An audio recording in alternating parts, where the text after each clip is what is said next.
Come on. There we go. What's up guys? Carter here from Part-Time Overland, and today we are doing a very simple modification, I'll call it. Just basically an upgrade, which is upgrading these struts here. I have no idea how old these things are. They've been on the truck since I got them like 4 years ago. They honestly aren't too bad in the summer like it is now when it's warm, but trust me, in the winter time, this thing, it won't even like stay open. Like if this was winter time, this would be falling down on my head. So we have brand new struts, which I'll show you in a second. I've seen some people talk about you need to do this job with 2 people. I've done this job with 2 people before. It might be a little easier, but I'm going to show you how to do it with 1 person. It's a super simple job. So let's jump in and see how to do it. All right, so here's my one-man solution. I saw someone else do this online, so it's a great way to do it. Basically, I just have a ladder, and up top I have, you can use whatever, a pillow, some old rags. This was the perfect height just to jam it up there. And yes, I've tested this as soon as you take off 1 strut, and I would definitely recommend just doing 1 strut at a time just for safety, but this holds it up just fine. So once you got that jammed in there, you're good to go. I'm gonna move to this side just because it's a bit lighter, a bit more in the sun right now, and I'll show you how to take these old guys off and put on new ones. All right, so to take these off, it's actually really straightforward. It's pretty much the same top and bottom as well. As you can see, there is this little C-clip, or I think it's actually called an E-clip right there. That pops off pretty easily just with a screwdriver. And then there is this sort of pin which slides out on this side as well. And it's the same thing on the bottom. In this case, it's just on the inside right here. Pop out that little E-clip, and then this whole pin slides out. Keep in mind, these pins are actually different, so you want to take note of that as you do it. I'll see if I can do this on camera. It might be a little tricky, but yeah, honestly, these are coming off super easy. Try not to lose them, and you can just pull that off. Make sure you put it somewhere where you don't lose it. And then this thing will pop out. I'm gonna grab a pair of pliers. So this is just a little pair of pliers. I'm just gonna basically grab one hand and kind of use this as a hammer to tap that out. I might actually get a real hammer for this if it's being tricky. Damn, this thing's being stubborn. Here we go. Once you've gotten that kind of original hit, you should just be able to get this with your hand. I think there might be a little pressure on it from up above. Might have to get this top one out first, actually. All right, so we're gonna get this top one, just give it a little yank. There we go. And now that brings tension off the bottom and everything just fell out. Okay, so here's a little lineup of all the hardware that goes in these things. Obviously, the E-clips are not there. This is the bottom. On the left, you have 1 washer. It's actually kind of like a little lock washer thing that mates up with this short chunky one. And then on the top side, you're gonna have this thinner pin. And this is the old sort of bushing, if you'll call it.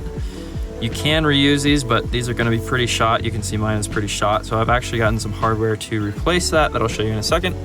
Just to give you a little context of what that is. Here it is on when it's mounted.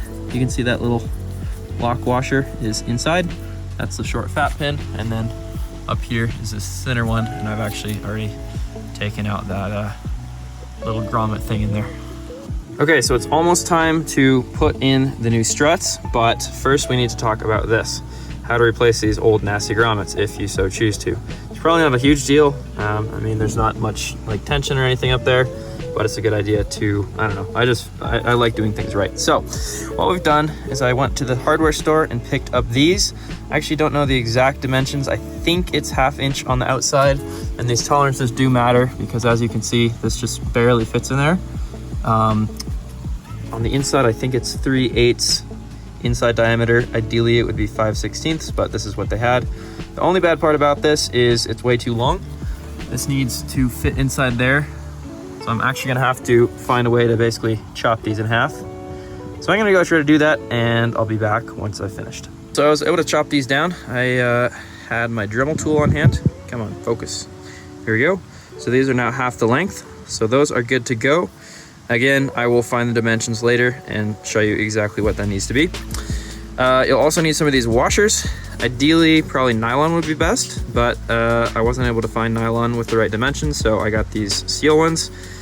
And these will all be used in conjunction to make essentially a new version of what this was.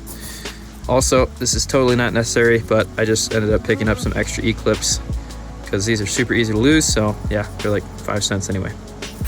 All right, here we have the new struts.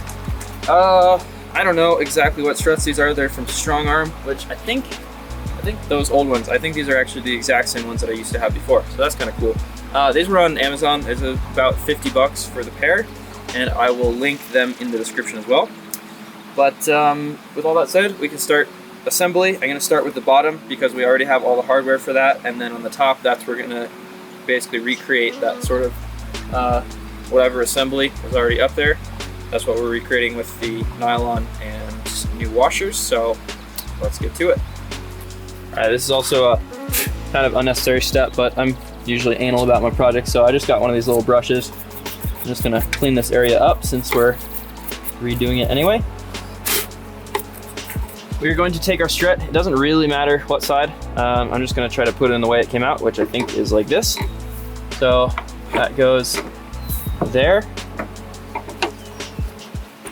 This washer will go on the outside. Well, technically on the inside, like this, but on the inside of this and on the outside of the bracket that's on the car. And then we're gonna grab this fat, chunky little pin and shove that all the way through. On this side, we're gonna go like this and just pop this E-clip back in. And I'm just gonna use a new one since I have them. Shove that on with a screwdriver, just like that. Should pop on real easy. Okay, so for this top side, it's gonna be a bit trickier. And the reason for that is, as you can see, this is kind of not fitting. Pretty much what's happening is this shock is just so stretched out. You're actually gonna need to push up. I'm gonna reach out maybe a little out of frame, but you're gonna push up on here, and then that'll allow you to be able to slide this on. But the thing we need to do is put this in first. So I'm gonna push this little nylon thing through the hole, and then I can push up on the roof and pull this into place like so. Here's a little bit better view of what's going on. There is everything assembled. This little nylon thing in the center, and all we need to do now is push that pin right through that side. Now, as you can see, there's not really much room. I was planning on putting those metal washers on either side. I think I'm just gonna try not for now. I'm just gonna leave that in, and I don't see a problem with that. If I do have a problem, I can shave down this little nylon thing and then put those washers on either side. I'm just gonna come around on the side and line up this hole. This thing might take a couple taps from the hammer. All right, and then if I just push up again on here, that should align everything. Come on. There we go. So you can see we got it in there. There, it's all centered up, and we just need to put that little E-clip back on this side. All right, now I know we've only done one side, but just to make sure everything's working and to see if this nylon stuff is gonna do okay, I'm just gonna take this ladder out and test it.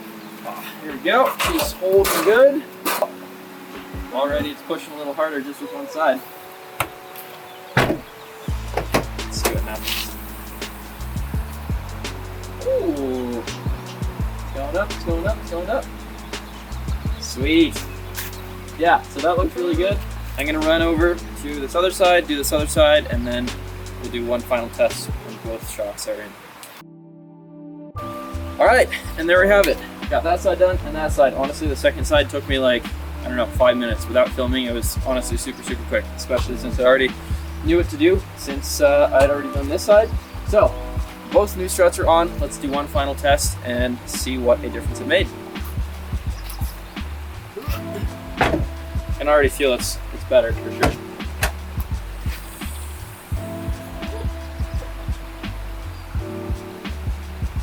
There we go. Brought it all the way to the top. So that is awesome. And like I said, I'm sure you're gonna see much bigger difference in the winter. Like last winter, it was starting to get real bad. And yeah, some days when I was really cold, it wouldn't even hold this up at all. Like this would just be falling down. So I'm excited to test it out in the winter. But there we have it. Pretty easy install. About, I don't know, 50, 60 bucks, including all the hardware. And it's a pretty easy 30-minute, under an hour job. So hopefully that helped you guys. If you have any questions, let me know down in the comments. I will be listing all the products I used down in the description as well, where I got these puppies on Amazon. Unfortunately, I can't really list these nylon parts that I got because I wasn't able to find them on Amazon. But I will list at least what dimensions those need to be. So if you want to go to your local hardware store or whatever, you should be able to find those easily. So thanks guys for tuning in. Again, hope it helped, and I will catch you back in the next one. See you out on the trails. Peace. Ha! You thought the video was over. Not quite. So this is what things were looking like yesterday when I finished the project. You can see it looks good. Right now this is centered, but there's quite a bit of space on either side without those spacers. Now, what I was thinking I would do is that I would maybe shave this down and put the spacers, put the washers on either side of that. But I came up with an even better idea. I thought, what if I just got washers that went around that entire nylon spacer? So this is what I did. This is a section of that spacer that we ended up using. This is one of the ones that's uncut. And I ended up going back to the hardware store, finding these ones, which slide right over that. So that way this thing can be the full length, and then these spacers just fill up the extra gap. I just did it on this side, and that's what it looks like. So you can see now that's nice and tight. That thing is always going to stay centered and not wobble around. And I think that's actually a much better solution than trying to cut this down to the exact right size and then have the spacers on either side. I think this actually does a really nice job, and it's super easy to install and all that. All right guys, so that's really the end of the video. Again, I will link all the dimensions and stuff because I'm not sure if you can get these online. I'm sure you can get them somewhere, but I'll just list the dimensions in case you want to go pick it up at your local hardware store. Hope you guys learned something, and I'll catch you next time back on the trails. Peace.